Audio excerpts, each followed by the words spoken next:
अच्छा जी, इस वीडियो के अंदर हम बात करेंगे कि एक्सेल 3D फार्मूला होता क्या है और ये बनता कैसे, हम इसको डेवलप कैसे कर सकते हैं।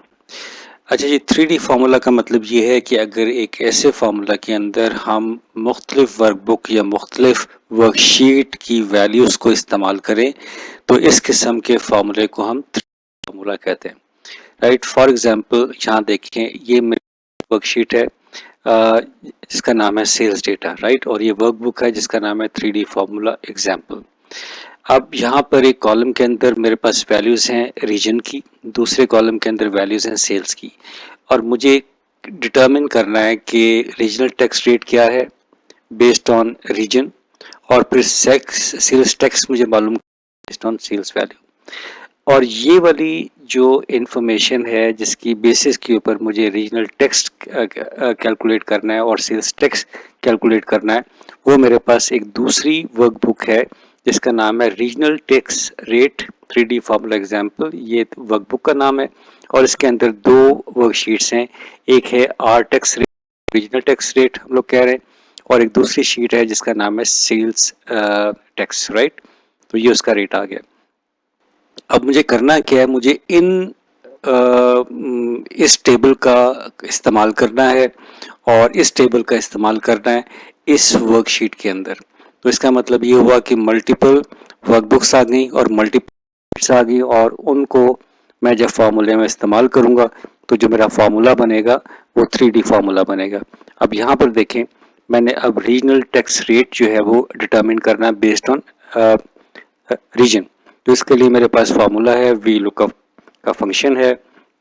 तो मैंने वी लुकअप फंक्शन यहाँ पर लिखा और इसके बाद यहाँ पर इस की बेस के ऊपर रीजन की जो वैल्यू है वेस्ट, इसकी बेस के ऊपर ये रीजनल टैक्स रेट डिटरमिन करना है। अब ये वाली वैल्यू मुझे कहाँ पर मिलेगी, ये मुझे मिलेगी इस शीट के अंदर जिसका नाम है रीजनल टैक्स रेट। और इसको मैं यहाँ से इसको सिलेक्ट करूँगा। सिलेक्ट करने के बाद जाहिर है कि मुझे ये डिटरमिन करना है, ये चीज़ मुझे चाहिए बेस्ड ऑन दिस। तो यहाँ पर मुझे इस जगह के ऊपर ये देखें फार्मूला आपका बन रहा है कॉमा 2। ये मैंने इसको एंटर कर दिया कि बेस्ड ऑन दिस वैल्यू, यहाँ पर जो भी वैल्यू सेलेक्ट होगी और उसके अगेंस्ट ये जो टैक्स रेट है वो मेरे पास, और इसके बाद मैंने इसको कंप्लीट कर लिया और इसको मैंने एंटर कर दिया। अब यहाँ पर देखें वेस्ट के अगेंस्ट जो रीजनल टैक्स है मेरे पास क्या आ गया, 10% आ गया, और मैं इसको कॉपी कर लेता हूँ। तो इसकी बेस के ऊपर ये सारी कैलकुलेशन मेरे पास आ गई कि regional tax based on this. इसी तरीके से अगर मुझे सेल्स टैक्स मालूम करना है तो मैं क्या करूँगा, वी लुकअप, मैंने लिखा सेल्स मुझे डिटरमिन करनी है, ठीक है। सेल्स की बेस के ऊपर मुझे जो सेल्स टैक्स है वो मालूम करना है, और सेक्स सेल्स की जो इंफॉर्मेशन है वो पड़ी हुई है आपकी इस शीट के अंदर जो कि सेल्स टैक्स यहाँ पर है, राइट। और मुझे अब ये वाली रेंज को सिलेक्ट करना है, ठीक है। अब इसकी सेकंड कॉलम से मुझे वैल्यू चाहिए जो कि रेट है, ये मैंने सेकंड लिखा, कॉमा ज़ीरो लिखा, नहीं मुझे ज़ीरो नहीं चाहिए, तो ये यहाँ पर मैंने इसको एंटर किया और इसको ये कर दिया। अब मेरे पास ये 3% आ गया, राइट। और इसको भी हम लोग वेरीफाई कर लेते हैं। तो रीजन अगर वेस्ट का होना चाहिए 10%, जहाँ जाके देख लेते हैं।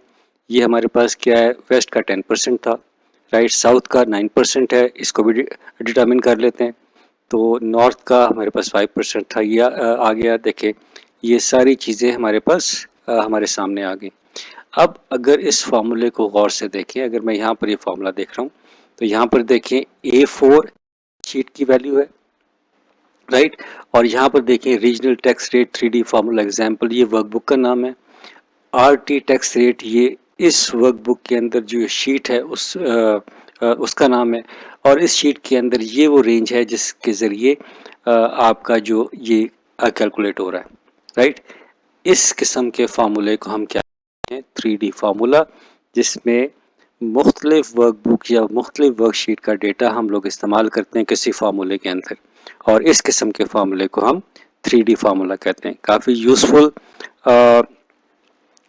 टेक्निक है, यूज़फुल फार्मूला है। मुख्तलिफ जगह पे इंफॉर्मेशन हमारी होती है, डिस्ट्रीब्यूटेड होती है, इससे हमारी सिक्योरिटी बढ़, राइट। तो ये अगर आपकी रिक्वायरमेंट आती है तो आप इसको इस्तेमाल कर सकते हैं। कॉन्सेप्ट बहुत सिंपल सा है। आई गेस के जो कॉन्सेप्ट है 3D फार्मूले का वो आपको समझ आ गया होगा।